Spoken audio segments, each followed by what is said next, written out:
Now, Scott from Ultra 1065 in Hobart asks, is it difficult having Paul and Grant based in the US and Phil in Australia? It's really How do you get hard. around the obvious issues? Well, it was just hard to make a record, wasn't it, over long distance?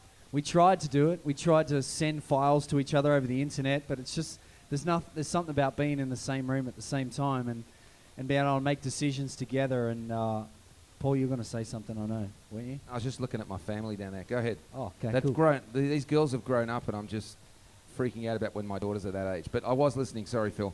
It is very difficult to make a record with file sharing. So how do we resolve that? See, Well, we put it... I can multitask. Well, the I'll boys just go wanted through me to it. come back to America to finish the record, so we put... One sec. Talk about the first bit, though. Phil came for a week, played the drums. First week of January. And then left. Well, I had to go home, yeah. Had to go back to my family. Oh, and that's right. Yeah, work and family. everything. Family's important, Phil. Yes. Okay. But then we kept going through the process. You tell the story, mate. Come on. Well, Grant and I were sitting there, and Grant's by no means a bean counter, but he's certainly more frugal with money than I am. And so I kept saying, can we get Phil back? We've got to get Phil back. No. Can we get Phil? No. Please, can we? We don't have any money. No. I don't like it when people finish. My sentences. Yeah, exactly. So eventually, out of desperation, we just put this post on Facebook saying, does anyone have any points? You know, we weren't going to try and do like a philathon or something.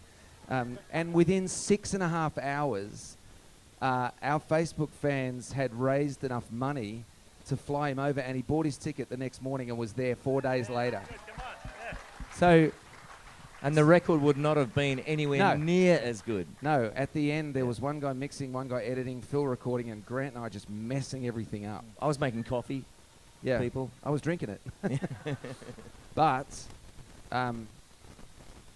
yeah, so all those people that donated money, we put them in the special thanks on our album, and they all got a download early. Yeah. Hope they didn't pass it along too much. And that's the thing with the trio, you know, the sound of our recordings, and I think also out of performances, that I think what's most appealing is not what's here or here or here. It's actually what's between here.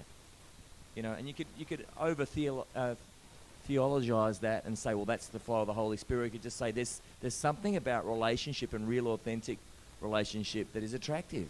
You know, we're trying to make sure that the records sound like the gaps between us of Jesus. And that's what we're trying to do at the performances too. And there's nothing more fun than that.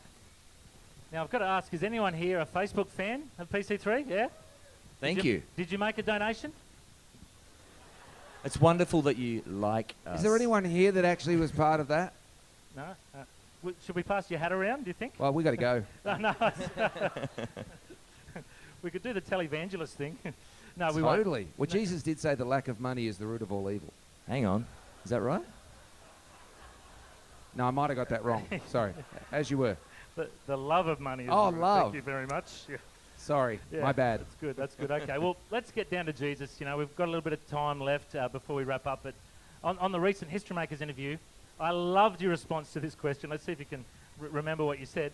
I asked the question, what is the gospel to you? I was reading that answer, dude. No, I'm just kidding. Well, I think Grant and I gave pretty similar answers, right? And you weren't there at the time. No, you guys did you do. Well, a lot of people think of the gospel. When we say that word gospel, we generally think of Matthew, Mark, Luke, John, these 4 chapters at the start of the New Testament of the Bible. But it would seem to me that the word of God, as the start of John's gospel tells us, is actually Jesus himself. The gospel is Jesus. And the way I actually have an opportunity to express the gospel is not by telling the people the story of Matthew, Mark, Luke, or John, but actually to get out of the way. If I actually believe that Jesus is alive and that he's actually taken up residence in me, then it would seem to me that the less I'm there blocking his way, the better. You know, but we come from a culture that's sort of like, what would Jesus do if he were here? Which is a question as if Jesus actually wasn't present. But we're realizing in this band that Jesus actually is present, and he is the gospel.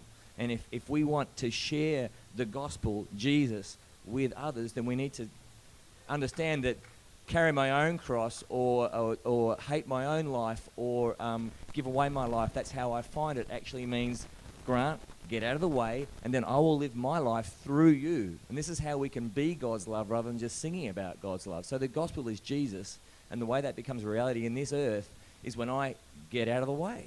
Let me just give a quick example of that because I know we've got to finish. I was at a meeting when we were making this record. We were singing a song called "The Gathering," which is a song about everyone coming together, the people of God coming together. And I came to the studio that morning after a very awkward meeting, and I was very churned up.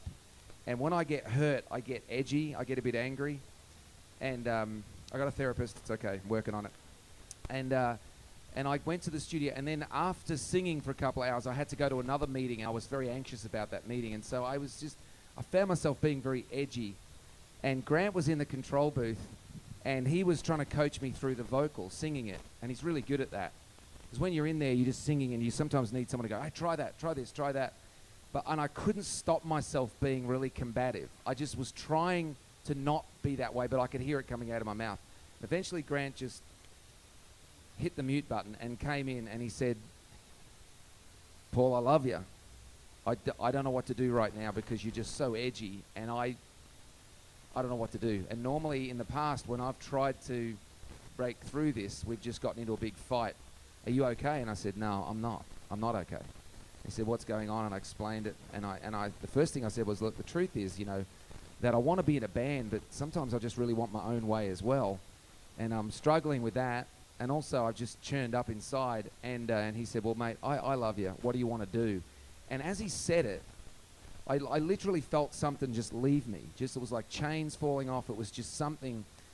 And he said, what do you want to do? And I said, I want to try it your way. And so then I sang, and I just felt this incredible lightness. I mean, the Jesus in you way. Well done. And so I sang it, and I came out of the control booth, and he had tears in his eyes, because Grant and I have had a lot of conflict in our relationship, to biblical proportions, actually, sometimes. And he's had a lot of therapy, which has helped. But we hugged each other for an extraordinarily long time for two heterosexual males, maybe a couple of minutes, which can be wonderfully awkward in the right situations. But that was a situation where he didn't preach at me, but he said, I love you, but he also was honest with me, but then just kind of, I don't know, I just explained what happened, but that to me is an unbelievable example of what he's talking about. I needed him. I needed it. I couldn't get myself out of where I was at. And my mate had Jesus coming. That's the truth of it. You can be airy-fairy about this Jesus stuff, but that's real. I'm telling you right now, that doesn't happen from some book. That's real. That happened to me. So it's stuff like that, and I think it's really on our record. And we're really proud of it. We would love you to like it, honest. We would love all of you to buy it. But even if you don't, we really feel like we put our best into it. It's not some nostalgic little trip down memory lane. It's fresh. 11 fresh songs that are a testimony to what's happening in our lives. And we're going to play 3 or 4 of them tonight. We're currently in a creative argument about the set list. Somewhere between 3 and 5 new songs in the set tonight. Or maybe 2 and 5. We'll see who wins. I'm hoping for 5. We got to go. Speaking of set list, we have to plug our stuff in and see if it works. That's right. We need to do that. And, interestingly, right before we stepped on this stage, we agreed we'd keep this interview very light. I don't know if we achieved that. Don't do what I say. It's Matt's fault. He asked the big questions. It's your fault, mate. That was light. That was light. Well, Was it guys, light? that's Yeah, what we love. Light. Jesus is light, right? That's right. Yeah, it's not heavy. Okay, he's trying to get a word in. Go That's ahead. what we love about you guys. You're real. You rip your heart out and you share it and you say, this is what we're on about. And it comes out in your songs, it comes out in your albums, it comes out in your stage presence, it comes out in your excellent interviews. So I just want to honour you guys. Thank you so much for being such history makers. And we're looking forward to seeing you on stage tonight at Easterfest. Let's give it up for the Paul Colman Trio! Woo! Thank you, guys. History.